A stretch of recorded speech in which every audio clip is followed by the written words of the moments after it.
Hey everyone, it's Lance with Christianity Minute. So, loving one's enemies is a really big lesson that Jesus teaches. And we talked about that last time. Click here if you missed it. It's certainly part of Jesus' central message of loving one another. So, for our next set of verses in our study in Luke, I want to look at judging one another in two separate parts. And take the context into consideration. I think that's very important in this scenario. Let's read from Luke chapter 6, verses 37 and 38. It reads, "Judge not, and you will not be judged. Condemn not, and you will not be condemned. Forgive, and you will be forgiven. Give, and it will be given to you. Good measure, pressed down, shaken together, running over, will be put in your lap. For with the measure you use it, it will be measured back to you." Okay, so this verse seems to kind of speak for itself, right? You don't judge people. After all, you can't know their heart, right? How can a human being with no supernatural powers or authority look into the heart of another human being and know their relationship with God? We're not to condemn people because, well, then we will be condemned, right? So this very verse is so often used for this reasoning. Check this out. Matt, have you seen this scenario? Someone says, "Don't tell me that I'm wrong with God. After all, Jesus said, 'Judge not.' It's not your place to tell me that I am a sinner. After all, you don't know my heart." So, out of context, these verses seem to support that kind of way of thinking. What is Jesus' whole sermon about, though? Let's take just a brief moment to look. He's talking to, first of all, a great multitude of people on this kind of level place, according to Luke 6:17. There's very little indication before the sermon that there are any scribes or lawyers in the crowd. But it's most likely that they are, and Jesus mentions them in the sermon indirectly. Let's face it, they're about to get an earful. It talks about it immediately before, after all, that they were looking to try to trap him, and it wasn't very long after, just a couple of short days, that the scribes and Pharisees are still there. So it's very likely they're here as well. So he addresses the crowd who are opposite of the religious elite in the Beatitudes in Luke chapter 6, verses 20 through 23, and we've talked about those verses. He blesses the poor, the hungry, and the weeping people. Then in the verses afterwards, he condemns the priests who are rich and full and joyful, according to verses 24 through 26. So why would Jesus set up this kind of contrast? He starts his sermon off with his truly black and white description of these groups of people. The last words of each section really hit home. He calls them hypocrites. The entire next section, which we talked about last time, was talking about loving your enemies. We really talked about how difficult it was to do that. But the scribes and the Pharisees, Jesus was exposing their hypocrisy because they were guilty of those things. Jesus was saying not to do them. Note that Jesus never says anything that is contrary to the law of Moses. Looking ahead of what we're going to talk about here in just a moment, in verse 39, Jesus is going to really zero in on the hypocrisy. Jesus ends his sermon with a note on who they should follow. And it's, guess what? It's not the hypocrites. So let's read the rest of our selection for today. I'll back up and include what we've already read, Luke chapter 6, verses 37 through 45. All right, let's read it. It says, "Judge not, and you will not be judged. Condemn not, and you will not be condemned. Forgive, and you will be forgiven.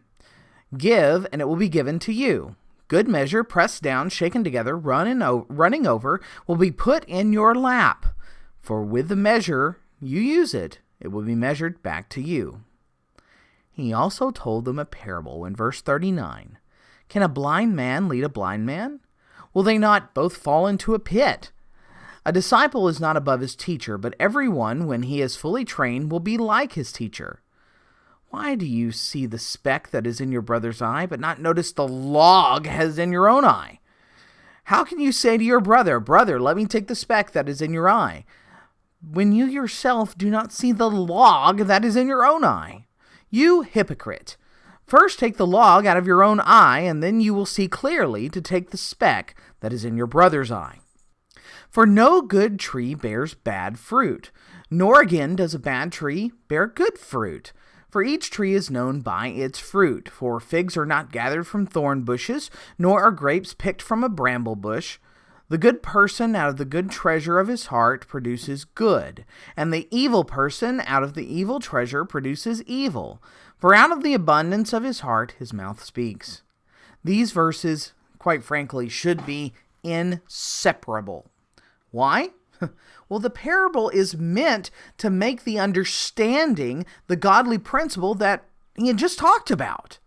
Jesus explained not why judging others is just evil and we just don't do it, but why judging others hypocritically is evil. Jesus' parables are even maybe a little comical. I would imagine a crowd laughing at them depending on how Jesus delivered it. A blind man leading a blind man sounds a little bit like a Three Stooges bit.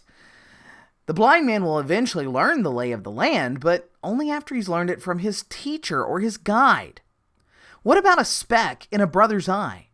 Imagine someone trying to remove a splinter from someone else's eye. I can't stand that. I can't do that. But I know a lot of people do, but imagine they have not only a speck in their own eye, but it's like it's giant. It's a log sticking out of theirs. Let's face it. We can't help each other in hypocrisy. And really, that's the point. We're trying to help each other get to heaven. And guess what? That requires that we judge one another. It also means we're to judge one another while doing so purely, fairly, and without hypocrisy. Jesus even tells us that we can judge others in the next verses. Jesus brings up a very simple analogy of a tree. Imagine a tree whose fruit is always bitter.